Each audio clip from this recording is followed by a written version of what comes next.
हाँ जी, एग्जाम रह गया कुछ ही घंटे दूर और हमारे बच्चों के बहुत मन में डाउट रहते हैं कि सर पुराना नया क्या होगा, स्पेशल रेट्स क्या होते हैं, अमेंडमेंट का क्या होगा, old tax regime, new tax regime, है ना, अमेंडमेंट 44AE क्या होता है, उसमें पीजीबीपी में जो स्पेशल वाला क्वेश्चन है अगर पीएनएल का नहीं आया स्पेशल वाला आ गया तो क्या होगा, कैपिटल गेन में जो इंडेक्सेशन है वो ओल्ड वर्सेज न्यू है या 23 जुलाई वाला कंसेप्ट है, क्या है, इसमें थोड़ी सी कंफ्यूजन है। टैक्स लायबिलिटी अगर हम निकालेंगे तो उसमें स्लैब रेट कौन सा वाला लेंगे वो कंफ्यूजन है। एग्जेम्प्ट इनकम को लेकर वो जो टी और कॉफी और रबर वाली उसमें काफी सारी कंफ्यूजन होती है। तो ये वीडियो सबसे शॉर्ट और सबसे क्रिस्प वीडियो होने वाली जिसके अंदर मैं आपको समझाऊंगा वन बाय वन, आपके सारे कंफ्यूजन दूर करूंगा। सबसे पहले आते हैं सर कैसे करोगे दूर। मैंने कहा देखो मैंने यहां पर कुछ लिस्ट बनाई है आपके लिए, 3 पेज की ये पीडीएफ है और ओल्ड वर्सेस न्यू की ये पीडीएफ है। ये हालांकि मैं पहले भी समझा देता हूं तो जल्दी जल्दी बताता हूं। सबसे पहले आपको वन बाय वन कह रहे सर वन बाय वन बताओ। मैंने कहा लो, सबसे पहले मैं आपको बताता हूं कि सर एक बात बताओ, ये जो कैपिटल गेन के जो इंडेक्सेशन वाली की चीज है ये ओल्ड वर्सेस न्यू में है क्या? तो आंसर इज नो, ये ओल्ड वर्सेस न्यू में नहीं है। एक डेट है 23 जुलाई 2024, इस डेट से पहले और इस डेट के बाद, यानी कि अगर आपने कोई असेट इस डेट के बाद खरीदी बाद में बेच दी तो इंडेक्सेशन नहीं मिलेगा। अगर आपने इस डेट से पहले कोई असेट खरीदी बाद में बेची तब भी आपको इंडेक्सेशन नहीं मिलेगा। बस इंडिविजुअल और एचयूएफ को एक ही केस में ऑप्शन आपको दिया जाएगा, दोनों से निकाल लीजिए। इंडेक्सेशन ना मिलने से क्या होगा सर? मैंने कहा पहले जो अर्लियर टैक्स रेट था वो 20% था, अब वो टैक्स रेट को 12.5% कर देंगे। इंडिविजुअल और एचयूएफ, ध्यान से सुनिएगा, इंडिविजुअल और एचयूएफ अगर वो लैंड एंड बिल्डिंग बेचना चाहते हैं जो कि खरीदी पहले गई थी और बाद में बेची गई थी तो उन्हें ऑप्शन दे दिया जाएगा। और अगर आपके एग्जाम में क्वेश्चन आता है तो चाहे वो बोले या ना बोले आपको दोनों ऑप्शन से निकाल के आना चाहिए। यानी कि कैपिटल गेन में जो एग्जेम्पशंस हैं उसका नया टैक्स रिजीम से कोई लेना देना नहीं है। ओ अब समझ में आया? मैंने कहा हाँ। उसके बाद क्या सर यही अमेंडमेंट थी? मैंने कहा हाँ। उसके बाद आते हैं 44AE में। सर अगर पीएनएल वाला क्वेश्चन आ गया तो कसम से उड़ा देंगे, आपने बहुत बढ़िया तरीके से समझाया था, लेकिन अगर स्पेशल वाला आ गया तो क्या करेंगे? मैंने कहा 44AE ये कहता है, जरा सारे बच्चे ध्यान से देखिएगा, एक ट्रांसपोर्टर है, सिर्फ ट्रांसपोर्टर के ऊपर अप्लाई होता है कि ट्रांसपोर्टर तुम्हें हिसाब किताब बनाने की जरूरत नहीं है, हम तुम्हें प्रेजम्पटिव बेसिस पर टैक्स लगेंगे। और ये पीएनएल के क्वेश्चन से भी ज्यादा आसान है, 2 मिनट के अंदर भी समझा दूंगा आपको। कह रहे प्रेजेंटिव टैक्सेशन सिस्टम लगता किस पे? बड़े ट्रांसपोर्टर पे, छोटे ट्रांसपोर्टर पे? तो आंसर इज छोटे ट्रांसपोर्टर पर लगता है ये।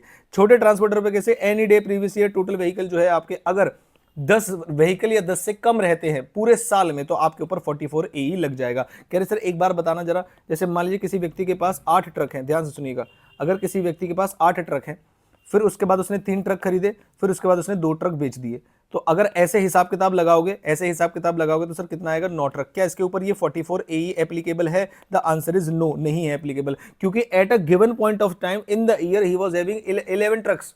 तो पूरे साल में एक भी दिन 10 या 10 से ज्यादा, मतलब 10 तो हो सकते हैं, 10 से ज्यादा नहीं हो सकते, तब ये केस एप्लीकेबल होगा, पहली चीज। उसके बाद सर कैसे होगा? मैंने कहा ट्रक के ऊपर है, छोटा ट्रक है या बड़ा ट्रक है। कह रहे कैसे? मैंने कहा अगर छोटा ट्रक है 12 टन तक की क्यूबिक 12 टन तक की कैपेसिटी रखता है, यानी 12 टन मतलब 12,000 केजी तक की कैपेसिटी रखता है, तो कुछ नहीं करना आपको। एक ट्रक की कमाई हमने आपको 7,500 रुपए बता दी, बस एक ट्रक की कमाई 7,500 रुपए है। अगर कोई ट्रक हमने 11 महीने यूज किया तो 11 से मल्टीप्लाई कर देंगे, तो 7,500 रुपए पर ट्रक। मान लीजिए मेरे पास ऐसे 4 ट्रक है तो 4 से मल्टीप्लाई कर दीजिए, और पूरे महीने चलाए, पूरे साल चलाए तो 12 से मल्टीप्लाई कर दीजिए, जो भी कैलकुलेट करके अमाउंट आएगा। मैंने कैलकुलेटर यहीं रखा तो था पर पता नहीं कहां चला गया है, अभी के लिए है। देखिए सारे बच्चे, 7,500 रुपए मेरे पास 4 ट्रक ऐसे हैं, ठीक है, 4 ट्रक ऐसे हैं, इंटू 4 ट्रक इंटू 12, 3,60,000 रुपए मेरी कमाई आ जाएगी इससे। कह रहे सर क्या आपके पास बड़े ट्रक भी है? मैंने कहा हाँ मेरे पास 3 बड़े ट्रक भी हैं, 3 ट्रक ऐसे हैं जो बड़े हैं, जिनकी जो कैपेसिटी है, फॉर एग्जाम्पल मैंने कहा अलग अलग कैपेसिटी है, 13 टन, 14 टन और 15 टन की कैपेसिटी है। इनकी कैलकुलेशन कैसे होगी? मैंने कहा ये और भी ज्यादा आसान है।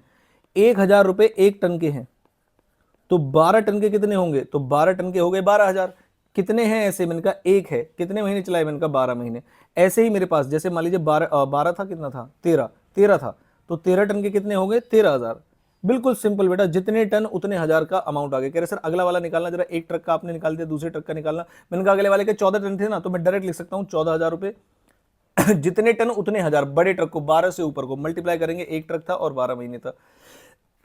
मैंने कहा मान लीजिए मेरे पास 4 ट्रक थे और ये वाले जो है ना 3 + 1 ट्रक भी था, और ये जो 15 टन है ऐसे मेरे पास 2 ट्रक है। तो देखो कितने आसान है, या तो 30,000 कर दो, या फिर सीधी सीधी सी बात है भाई, 1,000 रुपए है, 1,000 रुपए है, 15 टन वाले हैं, और ऐसे मेरे पास 2 ट्रक है और मेरे 12 महीने। बस बेटा बस, होगी कैलकुलेशन खत्म। कह रहे सच में इतना आसान है? मैंने कहा हाँ, अगर आपकी पहली चीज तो टोटल छोटे और बड़े ट्रक मिला के आपके पास 10 से ज्यादा नहीं होने चाहिए, 10 से ज्यादा होंगे तो नॉर्मल जैसे हम सॉल्व करते हैं वैसे होंगे। जैसे ही 10 से नीचे जाएगा तो बेटा आपको देखना है 12 टन, अगर 10 से नीचे है टोटल, अगर मान लीजिए आपने सर कोई अगर ट्रक 1 जुलाई को खरीदा है तो मैंने कहा बेटा उसमें 9 मंथ से मल्टीप्लाई करना है। अगर मान लीजिए 12 टन तक का है तो कैपेसिटी से फिर उसके बाद कोई लेना देना नहीं है। मान लीजिए 11 टन है, 10 टन है, सीधा सीधा 7,500 है, टन से कोई लेना देना नहीं, ट्रक से मल्टीप्लाई करो, मंथ से मल्टीप्लाई करो। छोटे ट्रक में टन से लेना देना नहीं है, बस देखना है छोटा है या नहीं, 12 टन से 12 टन या 12 टन से कम है तो सीधा 7,500 इंटू जितने ट्रक इंटू मल्टीप्लाई बाय जितने महीने। लेकिन अगर 12 टन से ज्यादा है तो टन से लेना देना है, क्योंकि टन के ऊपर ही 1000 मल्टीप्लाई करके हम निकालेंगे कि एक ट्रक की वैल्यू कितनी है, फिर नंबर ऑफ ट्रक्स और मल्टीप्लाइड बाय 12 महीने से मल्टीप्लाई कर देंगे। ये खत्म हो गया बेटा आपका 44E। एक क्वेश्चन भी आया हुआ लेटेस्ट पेपर में, आप जाके देखिएगा, एक सेकंड में क्वेश्चन सॉल्व हो जाएगा। पहले लेकिन ट्रक को टोटल कर लेना, 10 से कम, 10 या 10 से कम होने चाहिए, 10 से ज्यादा नहीं होने चाहिए। तो सर आपने ये वाली बात भी बता दी, मैंने कहा अमेंडमेंट भी बता दी है मैंने अभी, लेकिन ओल्ड वर्सेस न्यू में बता दूं, 44A बता दिया, कैपिटल इंडेक्सेशन बता दिया आपको, टैक्स लायबिलिटी का स्लैब बताता हूं, एग्जैक्ट इनकम बताता हूं। मैंने कहा सबसे पहले आपको टैक्स लायबिलिटी बताता हूं, टैक्स लायबिलिटी कैसे निकालेंगे। मैंने कहा बेटा दो तरीके हैं। अब जो आपका बाय डिफॉल्ट टैक्सेशन सिस्टम है, पहले sir by default taxation system का मतलब नहीं समझ आता, कब ओल्ड करना है कब न्यू करना है। तो मेरे हिसाब से आज का पेपर आपका बढ़िया जाएगा, जितना आप मुश्किल सोच रहे हो उतना मुश्किल नहीं आएगा। ओल्ड और न्यू में अगर आपको डिफरेंस पता होगा तो आप पेपर को फोड़ के आएंगे आज, ठीक है, लिख के जाना बेटा सर आज पेपर को फोड़ के आएंगे, एग्जामिनेशन वाला करके आएंगे। चलिए, तो कंसेशनल टैक्स रेट्स, अगर वीडियो अच्छी लगे तो लास्ट में लाइक भी कर देना। ये कब कब लगाते हैं, मैंने कहा मान लीजिए उसने लिखा है ऑप्ट इन, उसने लिखा है बाय डिफॉल्ट, उसने लिखा है न्यू, उसने लिखा है डज नॉट ऑप्ट आउट, इसके अलावा कोई शब्द नहीं हो सकता बेटा।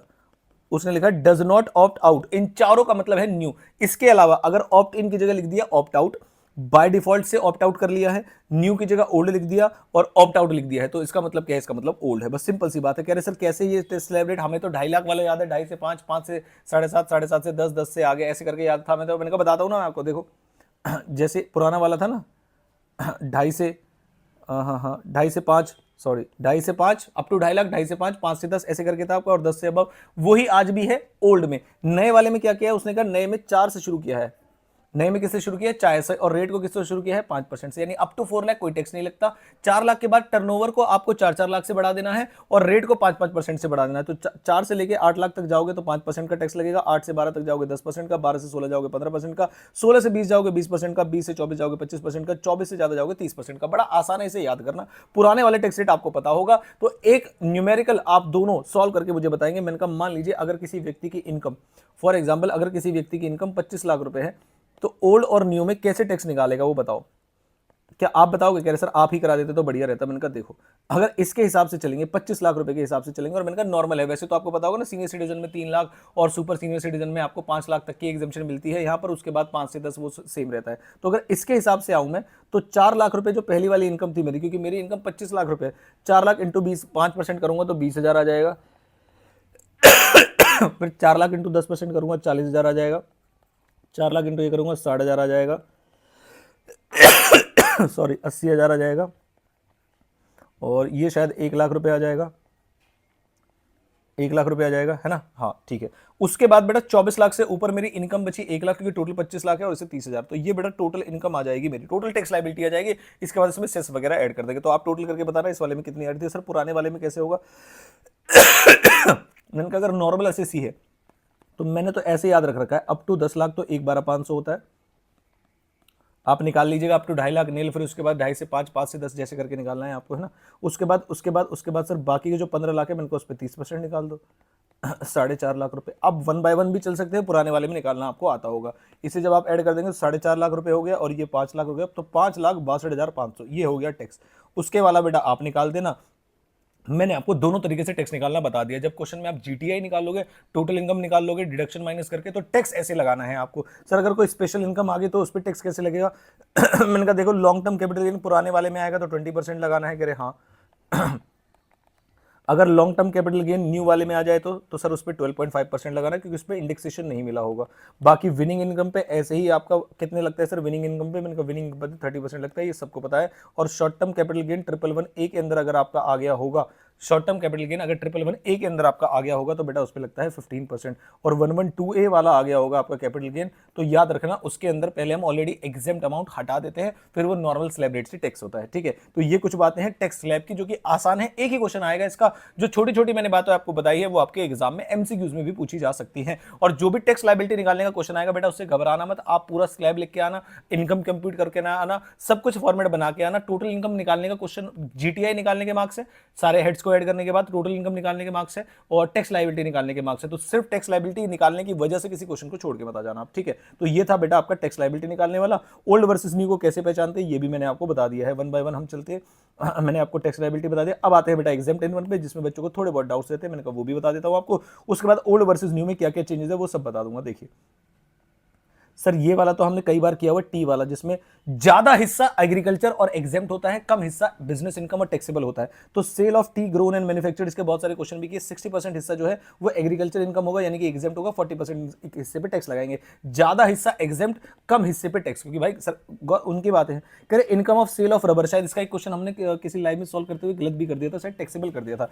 Cell of rubber products derived from plant grown in seller in India, तो इंडिया के अंदर अगर आप रबर सेल कर रहे हो जो कि ग्रो भी यहां से कर रहे हो आप, तो 65% हिस्से पे एग्जेम्प्ट है, और थोड़ा सा ज्यादा एग्जेम्पशन दी है, और 35% टैक्सेबल है। ठीक है, क्योंकि रबर हम आगे बिजनेस में यूज करेंगे, चाय तो घर पे पीते हैं, ऐसे करके सोच लीजिएगा कि 60% का जो इनकम थी वो एग्जेम्प्ट मिली थी मुझे चाय में, लेकिन रबर से हम बिजनेस करते हैं तो 5% एक्स्ट्रा दे दिया वहां पर एग्जेम्पशन के लिए। कह रहे सर अगर आप कॉफी से रिलेटेड बात करोगे तो मैंने कहा कॉफी में तो और भी ज्यादा चीजें हैं, कॉफी में और भी ज्यादा एग्जेम्पशन कर देंगे 75% की। सर रेट ऐसे ही याद रहेगा? मैंने कहा हाँ, पहले वाला 60 था चाय वाला, चाय के बाद रबर में जाओगे तो 65% है। अब आ जाइए आप कॉफी पे, मैंने कहा कॉफी या तो बहुत ज्यादा अच्छी लगेगी तो हम उसे और भी ज्यादा एक्स्ट्रा दे देंगे, यानी 75% तक एग्जाम दे देंगे, अदरवाइज नॉर्मल चाय पे ले आएंगे। देखिए अगर ग्रो भी कर रहे हो, क्योर भी कर रहे हो, सेलर इंडिया में है तो 75%, सारा काम इंडिया में हो रहा है तो एग्जाम्प्ट कर देंगे और 25% पे टैक्स लगा देंगे। लेकिन अगर grown, cured, roasted and grounded by the seller in India, अगर ये सारे वर्ड लिखे हुए हैं तो मैं इसे चाय की तरह ट्रीट करूंगा और 60% हिस्से पे टैक्स लगाएंगे, एग्जाम्प्ट कर देंगे, 40% हिस्से पे टैक्स लगाएंगे। सर एक बार दोबारा बता रहा, मैंने कहा देखो शॉर्ट में समझो।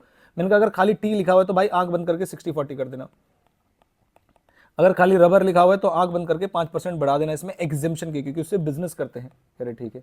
मैंने कहा अगर कॉफी लिखा हुआ है तो भाई दोनों चीजें हैं, अगर आप कॉफी का पहला वाला काम, दूसरा वाला काम, जो दो ऑप्शन दिए तो पहले वाले काम में हम कॉफी को बहुत प्यार देते हैं, 75% और 25% रखेंगे, 75% एग्जेम्प्ट करेंगे, लेकिन अदरवाइज उसे चाय जैसा मान लेंगे, चाय जैसा मान लेंगे तो ये वाला केस हो जाएगा। एक बार इसे रीड कर लेना, यानी ज्यादा काम इंडिया में हो रहा है, ग्रोन भी कर रहे हो, क्योर भी कर रहे हो, रोस्टेड और ग्राउंडेड भी कर रहे हो, रोस्ट भी कर रहे हो उसको, यानी कि आगे फर्दर प्रोडक्ट, फाइनल प्रोडक्ट बना रहे हो आप, तो उस केस में बेटा इनकम एग्जेम्पशन कम हो जाती है आपकी। बाकी एज इट इज बेच देते हो तो ज्यादा एग्जेम्पशन मिलती है आपको। तो ये आपके कुछ स्पेशल रेट्स है। अब सर पेपर के बारे में बताओ, पेपर कैसा जाएगा, क्योंकि वीडियो तो 12 मिनट की हो गई। मैंने कहा वही बता रहा हूं बेटा आपको, पेपर बिल्कुल बढ़िया जाएगा, कोई दिक्कत आपको आएगी नहीं। पेपर प्रेडिक्शन वीडियो मैंने आपको बता रखी है। ओल्ड वर्सेस न्यू में घबराना मत, और जैसे ही आपको क्वेश्चन मिल जाए उसके बाद उसमें रेजिडेंशियल स्टेटस ढूंढना, हाउस प्रॉपर्टी ढूंढना, कैपिटल गेन भी ढूंढना। तुम डर के जा रहे हो सकता है कैपिटल गेन का आसान क्वेश्चन आ जाए, वीडियो वापस कर लेना, हो सकता है तुम डर के जा रहे हो और कैपिटल गेन का आसान क्वेश्चन आ जाए, हाँ तो उसमें भी कोई दिक्कत नहीं आएगी। ठीक है, तो कहीं कोई प्रॉब्लम नहीं आएगी आपको, लेंथ भी पेपर की ठीक होगी और आसानी से पास होने लायक,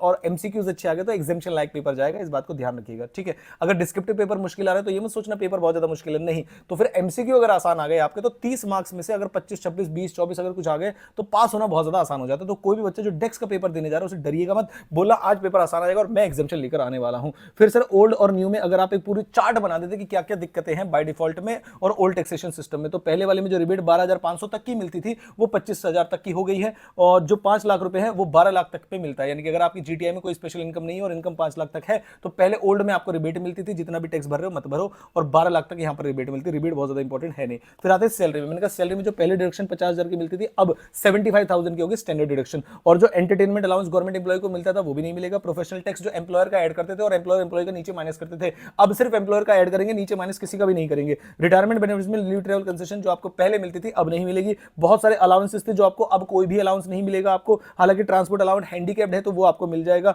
यूज ऑफ कंप्यूटर और लैपटॉप पहले जो है मिल जाता था अब नहीं मिलेगा। फूड और बेवरेजेस के वाउचर्स भी आपको 50 रुपए वाले मिल जाते थे वो भी नहीं मिलेंगे अब। नेक्स्ट हाउस प्रॉपर्टी में आ जाए तो बेटा हाउस प्रॉपर्टी में तो कुछ भी चेंज नहीं है, बस इंटरेस्ट का चेंज है कि अगर आप इंटरेस्ट लेट आउट या डीम लेट आउट प्रॉपर्टी में निकालते तो वो सेम रहेगा, प्री पोस्ट जैसे कोई लिमिट नहीं। लेकिन सेल्फ ऑक्यूपाइड में जहां बच्चों को टेंशन थी 30,000 कब होगा, 2 लाख कब होगा, उसने टेंशन खत्म कर दी। करे अब देखो ही मत, और 3 हाउस वाला क्वेश्चन एक बार जरूर देके जाइएगा, हो सकता है आपके एग्जाम में आपसे पूछ लिया जाए, हालांकि आसान रहता है वो क्वेश्चन करना, मैंने करा रखा है। पीजीबीबी में जब आप डेप्रिसिएशन निकालो तो डेप्रिसिएशन ऐसे ही मिलेगा, प्लांट एंड मशीनरी पे 15%, फर्नीचर पे 10%, रेजिडेंशियल बिल्डिंग है तो 5%, अदरवाइज 10%, ऐसे करके मैंने आपको रेट बताए थे। और आपको मैंने 40% बताए थे बुक्स वगैरह पे, है ना, बुक्स पे, पेटेंट्स वगैरह पे 40% वो मिलेगा। लेकिन जो एडिशनल डेप्रिसिएशन मैंने आपको 20% का बताया था न्यू प्लांट एंड मशीनरी जो मैन्युफैक्चरर को मिलता है वो आपको नहीं मिलेगा, ठीक है। एक्सपेंसेस ऑफ साइंटिफिक रिसर्च अगर आप इन हाउस करवा रहे हो तो इन हाउस में 100% मिलता था, यहां पर इन हाउस में तो मिल जाएगा, लेकिन जो डोनेशन देके आप दूसरे से करवाते हो उस पर नहीं मिलेगा आपको। Capital expenditure section 35 AU specified business में जो पहले मिल जाता था अब नहीं मिलेगा। कैपिटल गेन में कोई चेंज नहीं है, आईएफओएस में कोई चेंज नहीं है, तो यहां आगे प्रूव हो जाता है कि आपके कैपिटल गेन में इंडेक्सेशन मिलेगी या नहीं मिलेगी। ये न्यू और ओल्ड से लेना देना नहीं है, डेट से लेना देना है, ठीक है। क्लबिंग में जो आपको माइनर चाइल्ड की इनकम 1500 की एग्जेम्पशन मिलती थी क्लब करने से पहले, पेरेंट्स के हाथ में, ध्यान रखिएगा, मदर और फादर उसके हाथ में क्लब होती है जिसकी इनकम उस बच्चे की इनकम को क्लब करने से पहले ज्यादा होती है, तो पहले मदर और फादर की इनकम निकाल के तब क्लब करते हैं हम। अगर पिछले साल मदर की इनकम ज्यादा थी और इस साल फादर की इनकम ज्यादा है तो बताओ नीचे क्या होगा, पहले आंसर बता देता हूं मैं आपको। पिछले साल जिसके हाथ में टैक्स हुआ है अगले साल भी उसी के हाथ में टैक्स होगा, इररिस्पेक्टिव ऑफ द फैक्ट कि इस साल किसी भी पेरेंट की इनकम ज्यादा या कम हो गई है, क्योंकि एक बार जब ये प्रोविजन लग जाते हैं तो जब तक असेसिंग ऑफिसर को ऐसा नहीं लगता कि बदलना चाहिए वो ऐसे ही रहता है, चाहे इनकम बढ़ती घटती रहे, ठीक है। सेट ऑफ कैरी फॉरवर्ड में क्या है, मैंने कहा सेट ऑफ कैरी फॉरवर्ड में ऐसा होता था हाउस बडी के लॉस को हाउस बडी से एडजस्ट करते थे, जो बच जाता था बाकी हेड में लेके जाते थे, है ना। जैसे आपका कैपिटल गेन का लॉस तो खैर बाहर जाता नहीं, लेकिन और भी कोई लॉस हो रहा है, पीजीबी में नॉर्मल बिजनेस का लॉस हो रहा है, डेप्रिसिएशन निकल के आ रहा है अनअब्सॉर्ब्ड का, तो जो भी ये लॉसेस होते थे हम एक दूसरे के घर में सेक्शन 70 में हम करते थे इंट्रा हेड एडजस्टमेंट, अपने घर में 71 में इंटर हेड एडजस्टमेंट करते थे। इस बार क्या हुआ है कि आपका सिर्फ इन हाउस ही अलाउड है, अपने घर में ही कर सकते हो, दूसरे घर मांगने नहीं जा सकते आप, तो ये वाला चेंज आएगा आपका। डिडक्शन 80C से 80U में जो मैंने आपको सारी समझाई थी वो नहीं मिलेंगे, कुछ डिडक्शंस मिलेंगे जिसके नाम मैंने यहां पर लिखे हुए हैं, यानी कि जेजेए जो एडिशनल एम्प्लॉय की कॉस्ट थी वो भी आपको मिलेगी। फैमिली पेंशन की अमाउंट में चेंज है इस बार, ठीक है, ओल्ड हो या न्यू हो ये तो आपको पता ही है। अमाउंट में क्या चेंज है सर, 15,000 और 1/3 पहले हुआ करता था, अब वो 25,000 और 1/3 हो गया है। तो ये लो बेटा, जितनी भी दिक्कतें आपको थी, अमेंडमेंट वीडियो भी मैंने डाली हो, नीचे कमेंट कर देना कि सर अमेंडमेंट वीडियो हमें दे दो एक बार, हम उसे भी देख के चले जाएंगे। तो इस वीडियो के डिस्क्रिप्शन बॉक्स में जो मैंने अभी पीडीएफ यूज कर रहा हूं वो तो मिल ही जाएगी आपको। दूसरा उसमें ऐप में मिलेगी, ऐप को डाउनलोड कर लीजिएगा फ्री मटेरियल्स में। अगर आपको चाहिए कि सर नहीं एक बार हमें सारी अमेंडमेंट की वीडियो अलग से भेज दो, तो बेटा ये वाली वीडियो जिसमें मैंने सारी चीजें समझा रखी वो मैं आपको भेज दूंगा, हालांकि इजी है, मैंने सब आपको क्रिस्प तरीके से बता दिया। All the very best, answer आपका बढ़िया, पेपर आपका बढ़िया जाएगा। ऑल द बेस्ट, मिलते हैं बहुत जल्द। Thank you so much. Costing में भी फोड़ेंगे जैसे टेक्स्ट में फोड़ा।